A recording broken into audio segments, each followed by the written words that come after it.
Pueden tomar su lugar, mis amados hermanos. El tema de estas dos secciones que acabamos de leer lo he titulado Características del legalismo religioso. Y el tema es muy importante porque el legalismo religioso es una pandemia o un cáncer que ha entrado en el cuerpo de Cristo y está dividiendo iglesias, destruyendo ministerios. Y es uno de los males más fuertes de la iglesia evangélica en general. Es tan terrible y tan dañino el legalismo religioso que Jesús dedicó un capítulo entero a los legalistas religiosos de su época en Mateo 23, con nombre y apellido, con dedicatoria, diciendo una tras otra: ¡ay de vosotros, escribas y fariseos! Ustedes recordarán que los escribas y fariseos eran los legalistas religiosos por antonomasia, es decir, estos eran el grupo que representaba el legalismo más duro y más fuerte de la época. Y en esa sección Jesús hace un pequeño resumen en el versículo 15 de lo que produce el legalismo religioso. Y es terrible, vean lo que dice el versículo 15 del capítulo 23 de Mateo. ¡ay de vosotros, escribas y fariseos hipócritas! Porque recorréis el mar y tierra para hacer un prosélito, y una vez hecho, le hacéis 2 veces más hijo del infierno que vosotros. Qué palabras más duras. Pero aquí aprendemos, hermanos, 2 cosas. Primero, es que el legalismo religioso se reproduce. Y el que viene después es todavía más duro, más legalista y más religioso y 2 veces más hijo del infierno. Es decir, hermanos, el legalismo religioso evangélico no produce hijos de Dios, produce hijos del infierno. Y si la iglesia evangélica está plagada del legalismo religioso, significa que tenemos más hijos del infierno dentro de las iglesias que hijos de Dios. De manera, hermanos, que el tema que hoy abordamos, características del legalismo religioso, es un tema de vital importancia, porque a raíz de lo que vamos a estar estudiando, yo quisiera que cada uno se preguntara: ¿seré yo un legalista religioso o seré un hijo de Dios? Y eso es lo que vamos a estudiar en la porción que nos corresponde en el libro de Marcos. Y veamos entonces los primeros versículos de qué trata este texto. Dicho sea de paso, antes de continuar, recuerden ustedes que los que más se opusieron al evangelio de Cristo no fueron los ateos, no fueron los sicarios, no fueron los adúlteros. Los que más se opusieron al ministerio de Jesús fueron los legalistas religiosos. En el tiempo de Jesús y en el tiempo de nosotros se siguen oponiendo al evangelio. Dice así entonces nuestro pasaje, capítulo 2 en su Biblia, verso 23. Aconteció que al pasar él por los sembrados un día de reposo, sus discípulos andando comenzaron a arrancar espigas se supone son espigas de trigo. Entonces apareció la patrulla fronteriza, apareció el FBI de la religión organizada, aparecieron los fariseos. Entonces los fariseos le dijeron: mira, ¿por qué hacen en el día de reposo lo que no es lícito? La escena es una escena, digamos, casual, normal, un día normal en el ministerio de Jesús. Andar en el ministerio de Jesús era algo apremiante, era algo extenuante, era algo desgastante. al punto, hermanos, que en ocasiones, dice más adelante Marcos, que no había tiempo ni siquiera para comer. Fíjense lo que dice el versículo 31 del capítulo 6. Él les dijo: venid vosotros aparte a un lugar desierto y descansad un poco, porque eran muchos los que iban y venían, de manera que ni aún tenían tiempo para comer. El ministerio, hermanos, cristiano es muy absorbente. Y todos los que hemos estado en ese ministerio sabemos que a veces no hay tiempo para comer, no hay tiempo para dormir bien. Pero en el tiempo de Jesús nosotros estamos más beneficiados. Porque si usted no tiene tiempo para comer, seguramente hay un McDonald's en su camino, hay un Pollito Campero por allí, hay un Burger King. Pero en el tiempo de Jesús lo único que había era espigas de trigo. Eso era lo único que había. Y los discípulos, en ese ajetreo del ministerio, dice que empezaron a agarrar trigo, empezaron a sacar y empezaron a comer. Cuando le sale la patrulla fronteriza de los fariseos. ¡Ah! ¿Usted se imagina el desgaste emocional que es tener un fariseo que siempre está criticando, que siempre está buscando? Desde el capítulo 2, ¿y por qué sanó al cuadrapléjico? ¿Y quién es este para perdonar pecados?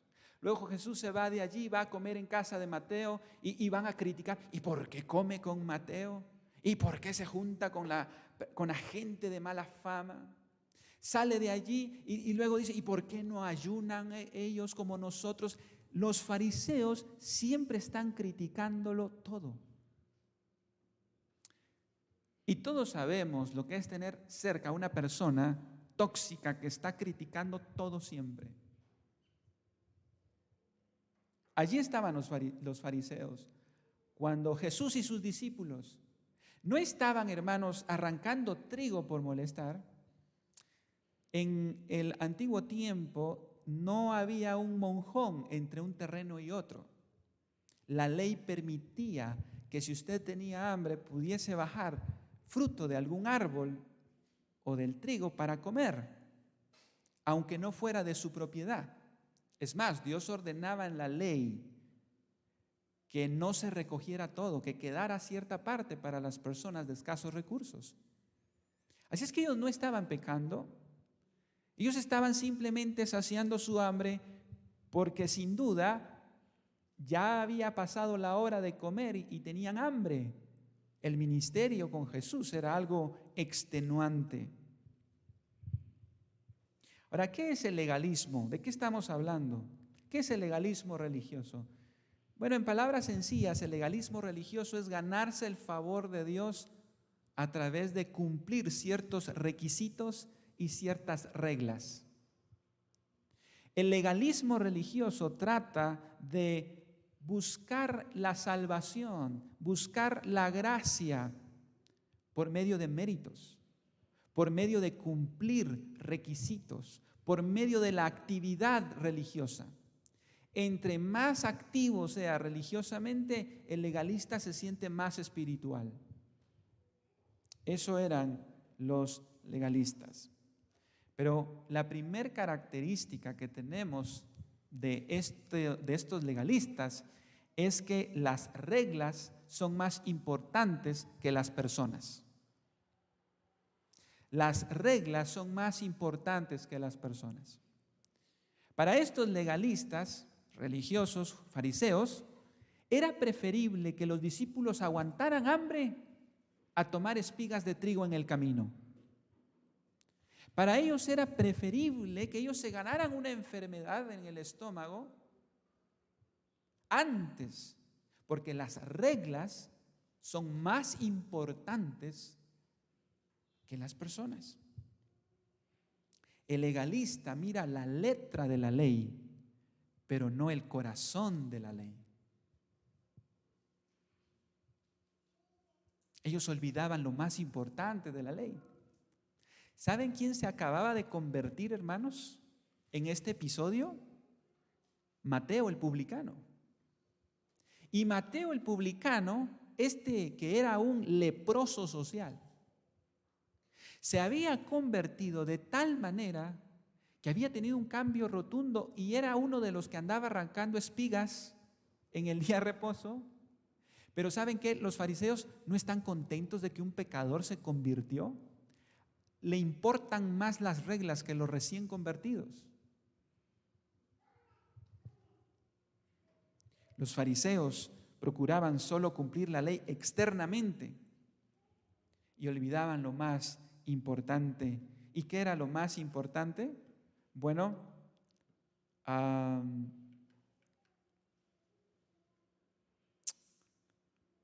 ¿qué era lo más importante? Mateo 23, 23. Fíjense lo que dice Jesús. Ay de vosotros, escribas y fariseos hipócritas, porque diezmáis la menta y el eneldo y el comino y dejáis lo más importante de la ley, hermanos. La justicia, que es santidad en este contexto, la misericordia y la fe. Esto era necesario hacer sin dejar de hacer aquello. Guías ciegos que coláis el mosquito y tragáis el camello. Los fariseos eran tan celosos de las reglas, tan celosos de la ley, que hermanos olvidaban lo más importante: tener misericordia, tener santidad, tener fe. Por eso, el legalismo trae orgullo, ve con desprecio a los demás. ¿Recuerdan ustedes aquel fariseo que oraba: Señor, te doy gracias porque yo soy muy bueno, ayuno, doy ofrendas, pero no soy como este publicano, porque no se mide en su estándar? Los fariseos pensaban que la madurez se medía en base a cumplir reglas. ¿Sabía usted, hermano, que usted puede cumplir los 10 mandamientos sin amar a Dios? No matarás, chequecito, yo nunca he matado, podría decir alguien. No adulterarás, un chequecito, yo tampoco he adulterado. No dirás falso testimonio. Usted puede darle check a los 10 mandamientos, pero estar tan lejos de Dios e ir al infierno. Porque nos quedamos solo en la letra, pero la letra no es lo más importante, es el corazón. Porque yo puedo hacer todo eso sin amar a Dios, porque el mandamiento más importante es amar a Dios, no es cumplir reglas.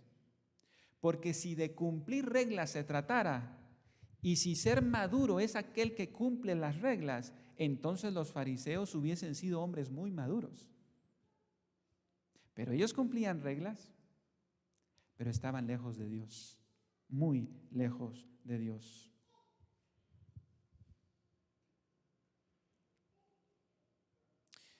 Veamos entonces la pregunta que le hacen a Jesús en el versículo 24. Entonces los fariseos le dijeron: mira, ¿por qué hacen en el día de reposo lo que no es lícito? Noten ustedes, hermanos, un detalle que se deja ver tras este texto. Eran los discípulos quienes estaban agarrando espigas en día de reposo y ellos, los fariseos, interpretaban que por eso ellos estaban violando el día de reposo. Pero eran los fariseos. Eran los discípulos de Jesús, pero los fariseos tenían una particularidad: nunca iban con la persona que estaba supuestamente fallando, sino iban a hablar con otra persona para hablar mal de ellos. Noten en este texto, ellos van con Jesús porque eran los fariseos los que estaban mal, los discípulos de él. Van y le dicen: ¿por qué tus discípulos hacen lo que no les es lícito? Y siempre lo hacían así. Cuando era Jesús el que estaba mal, no iban con Jesús, iban con sus discípulos a hablar mal de Jesús. Por ejemplo, cuando Jesús estaba comiendo con Mateo, no fueron con Jesús, fueron con sus discípulos a hablar mal de Jesús. Y le dijeron: ¿por qué su maestro come? Hermanos, esa es una característica de los fariseos. No van con la persona directamente, sino van con todo mundo menos con la persona con quien hay que hablar. Ellos van con Jesús a hablar mal de sus discípulos. El día de reposo. ¿Cuál es el propósito, hermanos, del día de reposo? Miren qué interesante que tenemos un Dios que desde los primeros 2 capítulos de Génesis, desde el inicio de la creación, desde el inicio del universo, estableció el descanso, estableció el día de reposo. Eso es interesante, hermanos. El descanso, el reposo es fundamental para la estabilidad humana. Y Dios puso este día de reposo para restauración física y espiritual del hombre. Restauración física y espiritual del hombre. De manera, hermanos, que el día de reposo es algo bueno. Y ojo, porque Jesús aquí no va a quitar el día de reposo. Algunos piensan que el día de reposo ya no funciona. Recuerdan que de los 10 mandamientos, el 4.º mandamiento es el día de reposo. Algunos piensan que ya no tenemos 10 mandamientos, solo tenemos 9 mandamientos. Pero el día de reposo todavía sigue siendo día de reposo y ya veremos cuál es. Pero el día de reposo es algo bueno. Ahora, ¿cuál fue el problema? El problema fue que los fariseos empezaron a agregarle una serie de cláusulas al día de reposo. Específicamente 39 cláusulas que no estaban en la Biblia, pero que ellos entendían que se necesitaba para cumplir el día de reposo. ¿Por qué? Porque el día de reposo decía que había que descansar. Y los fariseos se preguntan, bueno, pero ¿qué es descansar y qué no es descansar? De manera que los doctores en la ley, los expertos en la ley, empezaron a agregar cosas tan meticulosas que llegó al punto de ser ridículo. Por ejemplo, llegaron a la conclusión en esas 39 prohibiciones del día de reposo que en el día de reposo usted no podía desatar un nudo, porque eso era trabajar. Y no es cierto que a veces hay nudos tan tercos, ¿verdad? Que sí nos lleva trabajo deshacerlos, más cuando uno está estresado, ¿verdad? Otra prohibición que ellos agregaron al día de reposo era que usted no podía comer en el patio de su casa en el día de reposo. Y usted dice, si es el día de reposo, pues yo quiero ir al jardín, ¿verdad? Hacerme mi parrillada, ¿verdad? Comer. Pero ¿sabe por qué no podían comer en el día de reposo en el patio de su casa? Imagínese usted, en el día de reposo está prohibido sembrar. Y usted está tan campante comiéndose su naranja y después de comerse su naranja tira la pepita y para su desgracia germina. Y era día de reposo. Usted ya violó el 4.º mandamiento. Así de celosos eran los fariseos. Y tampoco usted podía comer en el patio de su casa porque no vaya a ser que tomando agua pura caiga sobre la semilla y eso le ayude a crecer.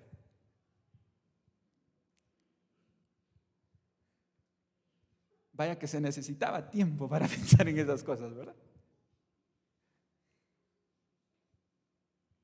Otro detalle que habían agregado entre esos 39 agregados era que el día de reposo prohibía trabajar, prohibía viajar. Y entonces los fariseos se preguntaron, ¿cuánto es viajar? ¿Cuánto es viajar? ¿Cuánto tengo permitido? ¿Será que 150 pasos ya es viajar? ¿500 pasos ya es viajar? Hoy tenemos smartphones, ¿verdad? Que nos dicen, hoy has caminado tus 10,000 pasos al día, ¿verdad? Hoy has sido un haragán, ¿verdad? No, eso no dice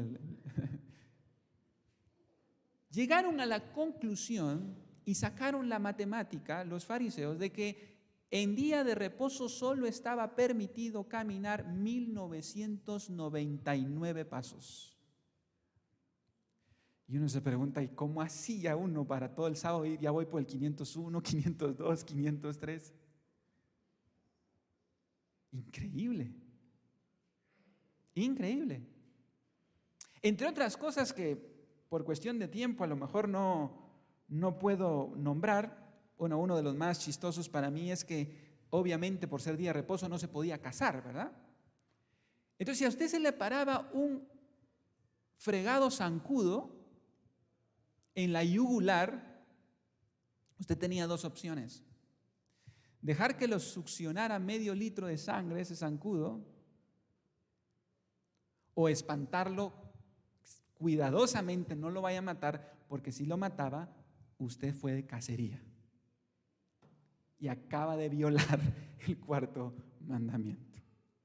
Así es que si esas cosas para los fariseos eran importantes, imagínense arrancar espigas en el día sábado. Hermanos, ¿no será que los evangélicos también nos volvemos de esa manera? ¿No será que todos guardamos un fariseo legalista ahí bien guardado? Porque yo sí, hermanos. Los primeros años de mi ministerio, yo no sabía ni me había dado cuenta que yo era un legalista religioso.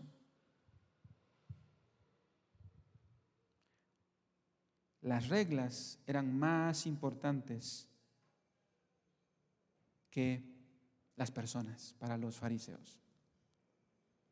Es que por eso Jesús les dice: ustedes se fijan tanto en la letra, pero olvidan en lo que está detrás. Y entonces Jesús les va a responder. Y es que, hermanos, es increíble, ¿no? Jesús siempre iba por arriba. Cada vez que le preguntaban algo, Jesús le salía por otro lado. Y Jesús les cita la Escritura. No hay cosa que le caiga tan mal a un fariseo que lo que Jesús les dice. Miren cuál es la respuesta de Jesús cuando le dicen: ¿por qué tus discípulos recogen espigas? Verso 26, miren, esto fue como chile para un fariseo. Pero él les dijo: ¿nunca leísteis lo que hizo David cuando tuvo necesidad? ¿Saben por qué les cae mal que le digan nunca leísteis? Obvio, ellos eran doctores en la ley. Ellos eran expertos en la ley. Y cada vez que tenían controversias, Jesús: ¿acaso no habéis leído en la Escritura? Y eso les molestaba a los fariseos porque ellos conocían la ley. Dicho sea de paso, jamás le digan eso a un pastor. O sea, quiero explicarme, no se entendió bien mi frase. Perdón, no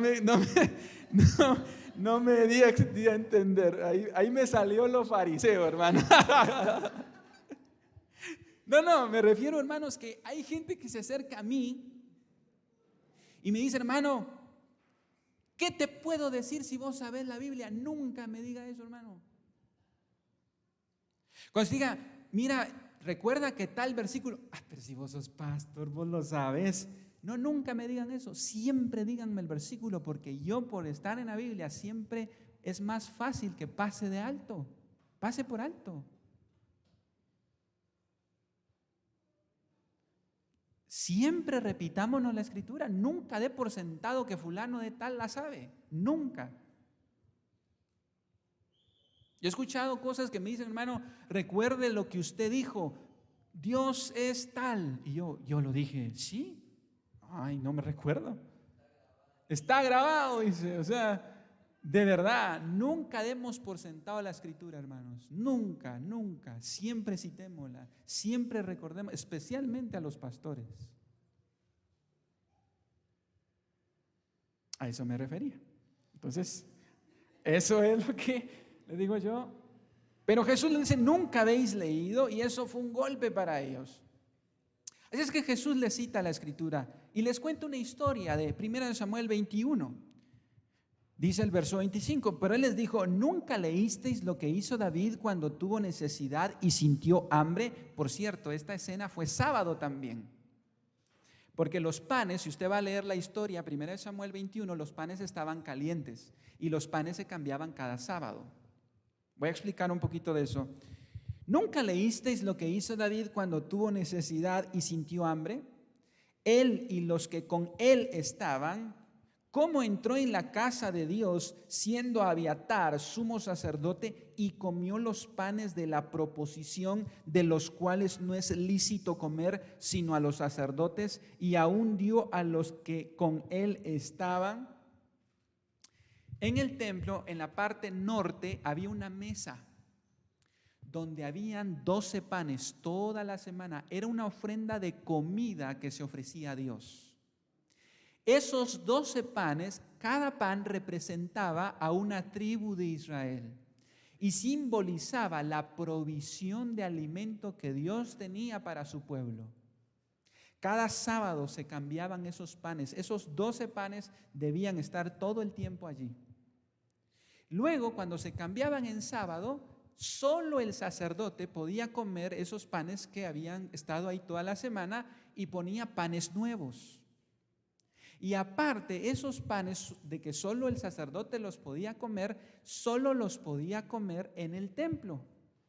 O sea, no se los podía llevar a otro lado, sino eran tan sagrados que tenía que comerlos en el templo. Pues un día, David, para variar, andaba huyendo de Saúl y estaba casi que se moría de hambre. Y va con el sacerdote Abiatar y le dice: ¿qué tienes de comer? Y él le dice: no tengo nada más que los panes de la proposición. Y él les dice: pues dame los panes. Y él comió, y Dios no castigó a David, y Dios no castigó a Abiatar, y Dios no lo tomó como pecado.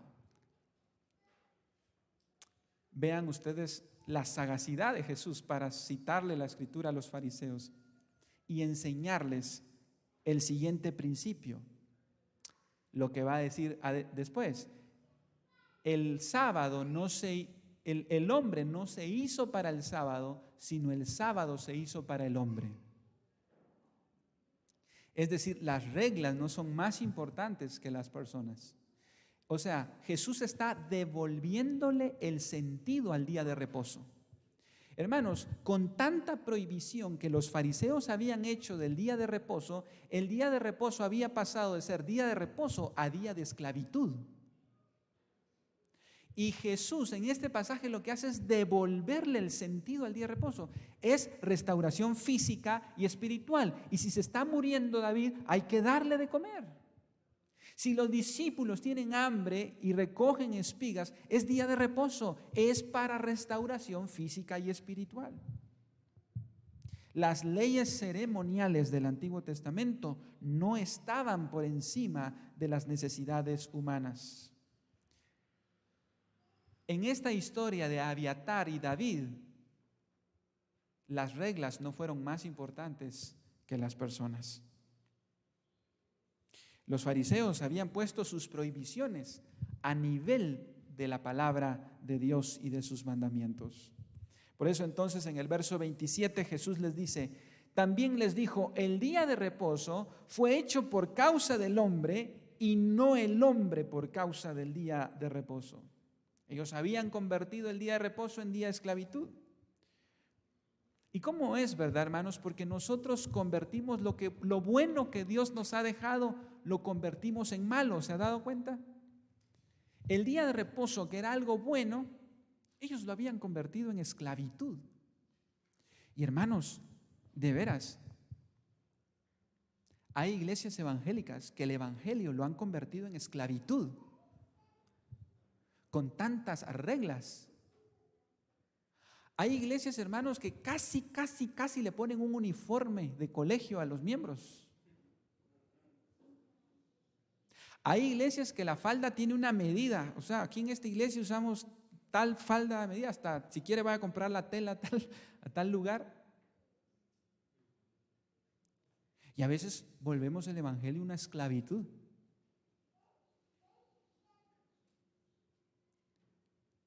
Lo bueno lo transformamos en malo, en malo. Nosotros tergiversamos eso.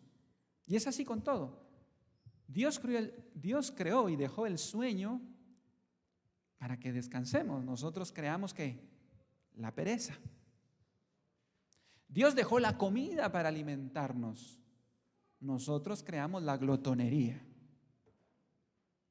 Dios creó el sexo para disfrutarlo en el matrimonio. Nosotros creamos todo tipo de inmoralidad. Lo bueno lo transformamos en malo. Así es que Dios está devolviendo el sentido al día de reposo.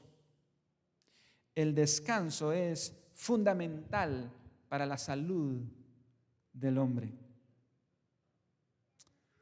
Yo hace muchos meses que tuve un montón de problemas para dormir. Yo creo que eso fue lo que despertó un montón de enfermedades en mí.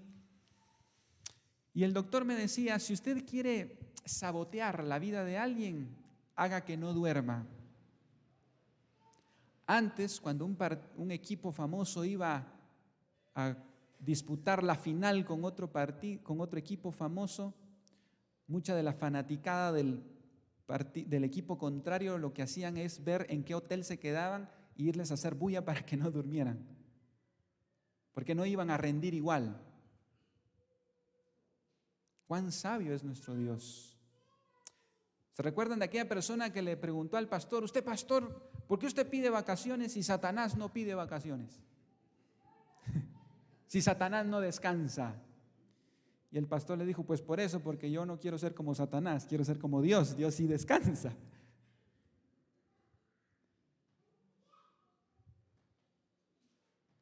El día de reposo lo ignoramos el descanso. Hermanos, ¿cuál es el día de reposo hoy? ¿Está anulado? No. El día de reposo y de adoración en el Antiguo Testamento era sábado. El día de reposo y de adoración del nuevo pacto es el domingo. Por eso el domingo se llama el día del Señor. Domingo viene de una palabra en latín, dominus, que viene de otra palabra que es el día del Señor, que significa el día del Señor. Este es el día para descansar, para venir y congregarnos, para adorar a Dios. Ahora, por supuesto, nosotros no lo guardamos legalistamente, pero debe ser un día de restauración física y restauración espiritual. Y Jesús les va a decir entonces en esta primera sección, por tanto, el Hijo del Hombre es Señor aún del día de reposo. Jesús aquí está revelando que Él es Dios, que Él fue quien hizo el día de reposo. Y hermanos, esta afirmación es pesada porque les está diciendo, yo soy el que hizo el día de reposo. Por lo tanto, yo soy Señor. Ahora, ¿cuál es entonces el antídoto acá? Es poder ver a Jesús como el Señor, someternos a Jesús como Señor, no a reglas y mandamientos que puedan ayudarnos a hacer el favor o alcanzar el favor de Dios. Esta es la diferencia, hermanos, entre un hijo de Dios y un legalista religioso. Por ejemplo, hoy todos aquí estamos en la iglesia, venimos aquí a adorar a Dios. El legalista religioso hoy vino para ganarse el favor de Dios. El Hijo de Dios vino en gratitud a que ya tiene el favor de Dios. No venimos aquí para ganarnos el favor de Dios, sino venimos por gratitud porque ya tenemos el favor de Dios. Y eso nos lleva, hermanos, a la última escena que tenemos en esta sección, y ahora es el tema de la sinagoga. Dejamos aquí a los discípulos arrancando las espigas y ahora vamos a la siguiente escena. Marcos 3:1. Otra vez entró Jesús en la sinagoga y había allí un hombre que tenía seca una mano, tenía una mano tullida.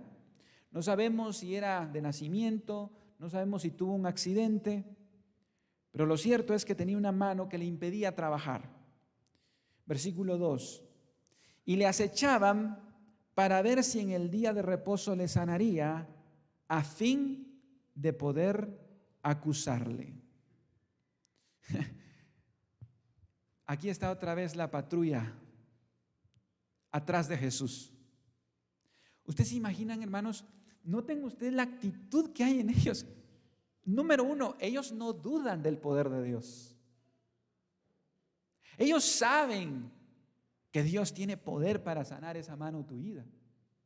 Dos, tampoco dudan que Dios sea movido a compasión para sanarlo.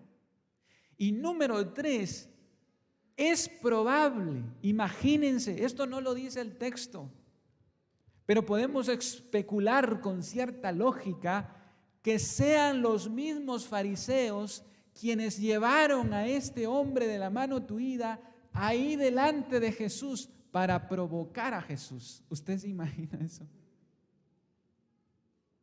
Conociendo a los fariseos, no les importaba poner como carnada la necesidad de una persona. Es increíble, hermanos, cuán duro es el corazón de un legalista religioso. Dice que acechaban a Jesús. Ellos nunca se alegran por el bien ajeno. Más bien, su prioridad son las reglas. Aquí sí, hermanos, ¿quieren ver ustedes a Jesús cuando explota? Aquí va a explotar. ¿Ustedes creen que Jesús no explotaba? Jesús era humano, hermanos. Vean lo que pasa. Como decimos en buen chapín, lo sacaron de onda.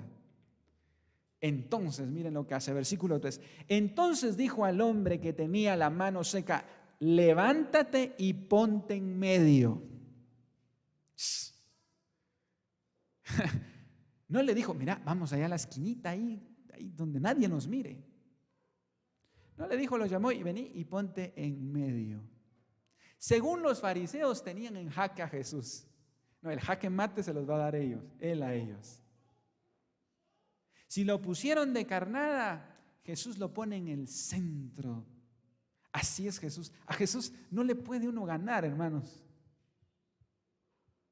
Si hay alguien aquí peleando con Jesús, hermano, estás perdido. Yo he peleado con Jesús. Y Jesús le dijo a Pablo, que peleó con Jesús: Pablo, dura cosa te es dar golpes contra el aguijón. Pelear contra Jesús es como darle golpes a una tabla con clavos.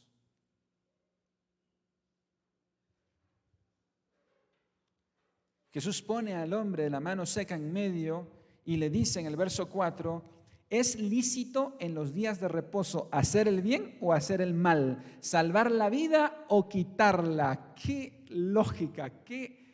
Ahí sí que les puso una pregunta. Los puso y le dice la lógica de Jesús. ¿Qué es lícito en el día de reposo? ¿Hacer el bien o hacer el mal? ¿Salvar la vida o quitarla? Los doctores de la ley, los que saben de Biblia, los que responden, ¿qué hacen? Calladita la boca. ¿Saben cuál era el problema de los fariseos, hermanos? Hablaban cuando no tenían que hablar. Y cuando tenían que hablar, se callaban.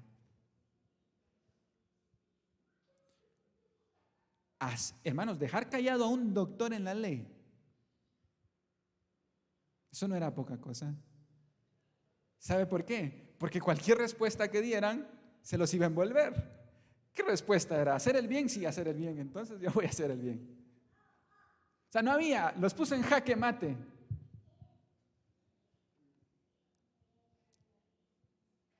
Jesús está dándole el verdadero sentido al día de reposo. El día de reposo es para amar a Dios y amar al prójimo. Eso debemos hacer los domingos. Es el día del Señor. Y no solo los domingos, todos los domingos. Ellos callaban. Se hicieron los locos. Hicieron como que no es con ellos el asunto. Y aquí es donde Jesús se enoja. Verso 5. Entonces, mirándolos alrededor con enojo. Hermanos, esta es una de las pocas veces que Jesús aparece enojado en todo su ministerio. Entristecido por la dureza de sus corazones, dijo al hombre: extiende tu mano, y él la extendió y la mano le fue restaurada sana. Maravilloso lo que hace Jesús. El problema es trabajar. Muy bien. Al amigo le dice: extiende tu mano. la extendió y fue sana. ¿Qué trabajo hizo Jesús ahí? Ahora hablar también es trabajo. Ahora los fariseos tienen que poner cuántas palabras al día puede hablar uno en el día de reposo. Porque Jesús ni siquiera trabajó, solo le dijo, levanta, extiende tu mano. Pero noten, hermanos, la actitud de Jesús. Entonces, mirándolos con enojo. ¿Sabe usted que Jesús nunca miró con enojo a un adúltero? Nunca miró con enojo a las prostitutas. Nunca miró con enojo a los sicarios de su época. Nunca miró con enojo a los publicanos.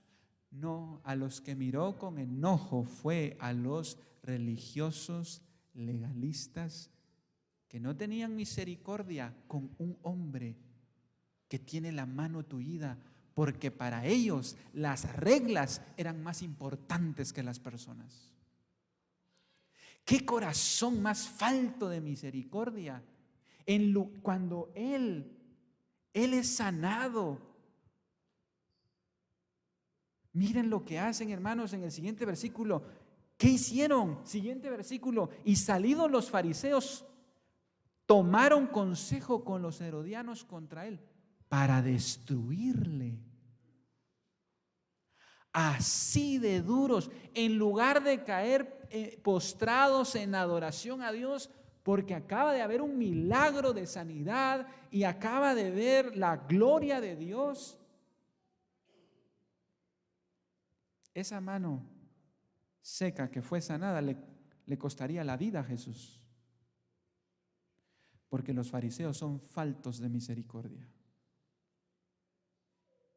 Es increíble. En lugar de caer postrados a Dios, ahora quieren matarlo.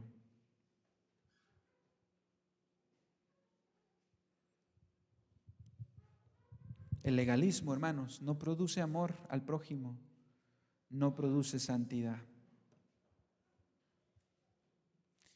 ¿Y sabe qué día ellos decidieron matar a Jesús?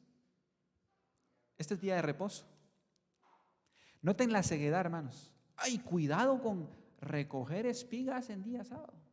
Ay, cuidado con sanar una enfermedad. Pero ellos sí bien pueden planificar un asesinato y eso sí está prohibido.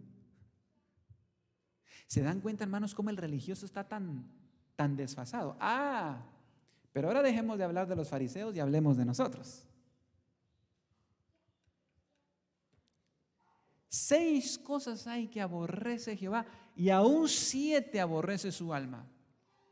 ¿No es cierto, hermanos, que nosotros podemos estar en todos los devocionales, en todos los ministerios, en todos los cultos, pero hay cosas que Dios aborrece? Verso 17, los ojos altivos. Entonces somos fariseos. Cuando estamos tan activos en todos los ministerios, no faltamos a los devocionales, pero somos orgullosos. Leemos la Biblia todos los días, nos sabemos versículos de memoria, estamos en la iglesia todos los días, pero tenemos una lengua mentirosa. Entonces no estamos entendiendo, hermanos, la ley. Estamos en la letra de la ley, pero no hemos entendido el corazón de la ley.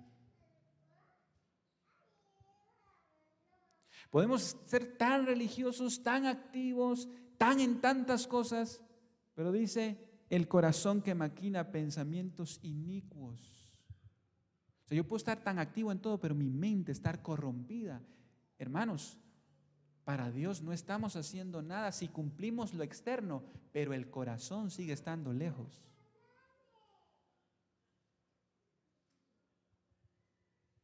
Cosas que aborrece el Señor. Puedo estar activo en la iglesia, el testigo falso que habla mentiras y el que siembra discordia entre hermanos. Eso es ser fariseo. Me la llevo de tan espiritual, pero ando sembrando discordia entre hermanos.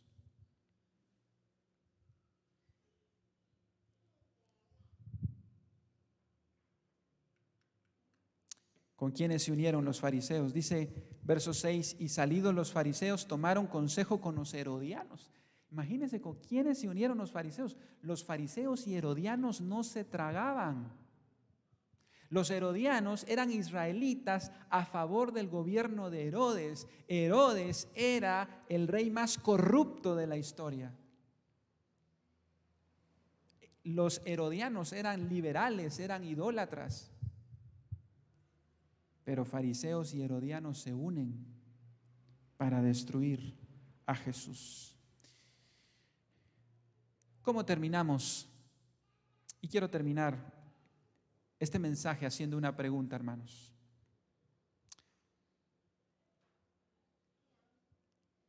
Bueno, resumiendo las características de los legalistas religiosos, las reglas son más importantes que las personas.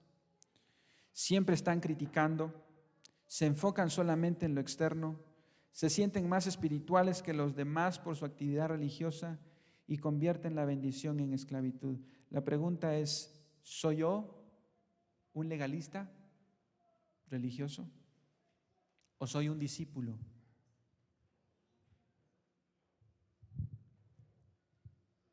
¿Soy yo un legalista religioso o soy un discípulo? Hermanos, el primer paso para dejar de ser legalista religioso es saber que yo soy pecador. No soy mejor que nadie. Que la misma gracia que yo he recibido es la que tengo que dar. ¿Sabe cómo oramos en el Padre Nuestro?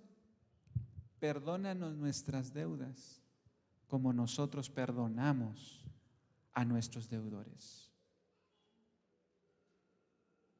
Dios quiere que la misma gracia que recibimos sea la misma gracia que demos. Cuando alguien peque, cuando alguien caiga en pecado, Dios quiere, hermanos, que lo veamos con ojos de misericordia. Recientemente estaba con una persona confesando, me habló que quería tener una reunión conmigo, confesando su pecado. Yo le decía, hermano,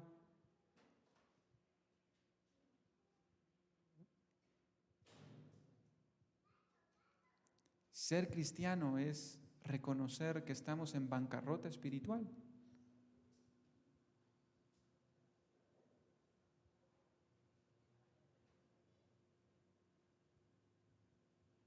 ¿Por qué caminamos como que fuéramos modelos terminados, como evangélicos, sintiéndonos superior a los que están allá afuera?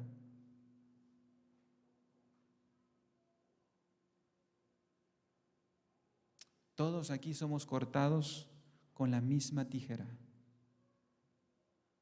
Y todos aquí necesitamos la gracia del Evangelio.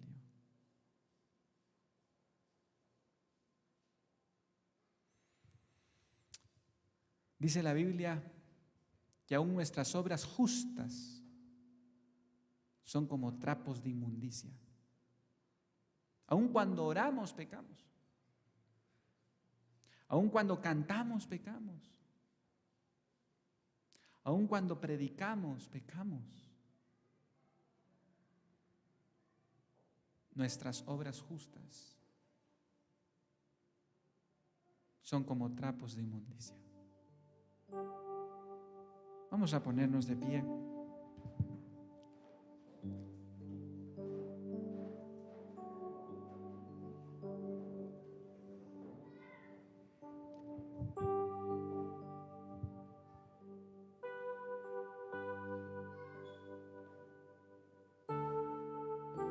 Señor, esa sublime gracia en la que nos sostiene, Señor.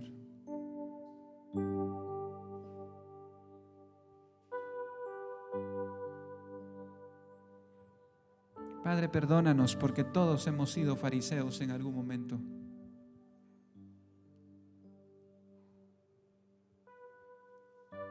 Perdónanos, Señor, porque todos hemos sido legalistas en algún momento y hemos lastimado el corazón de tus hijos.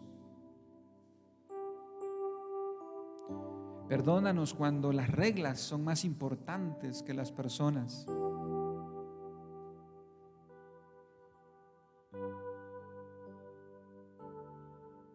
Hoy reconocemos, Señor, nuestro pecado de fariseos.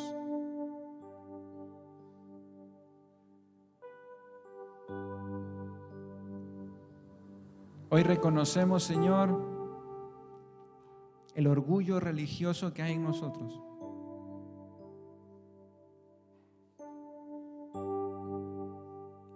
Queremos recibir tu gracia, Señor, y dar esa gracia también a nuestros hermanos.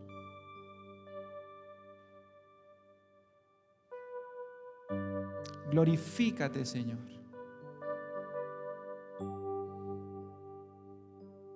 Glorifícate, Padre Celestial. Sana tu iglesia, Señor. Que todo el liderazgo de esta iglesia se guarde de ser líderes, Señor, legalistas. Ayúdanos a ser discípulos de Cristo, sometidos al señorío de Cristo.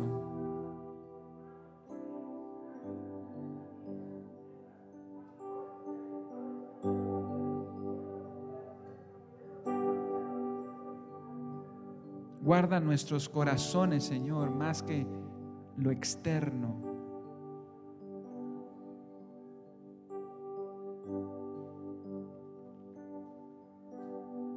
Ayúdanos a cumplir la letra de la ley, pero no quedarnos en la letra, sino ir al corazón. Porque tu palabra dice que esto es lo que tú demandas de nosotros: justicia, misericordia y fe. Amarte a ti, Señor, y amar al prójimo como a nosotros mismos. Que el amor sea lo más importante, lo más grande en esta congregación, Señor. Porque en esto conocerán, dijo Jesús, que sois mis discípulos, en que os améis los unos a los otros. Bendito sea tu nombre, Señor. Bendito sea tu nombre. Oramos en Cristo Jesús. Amén y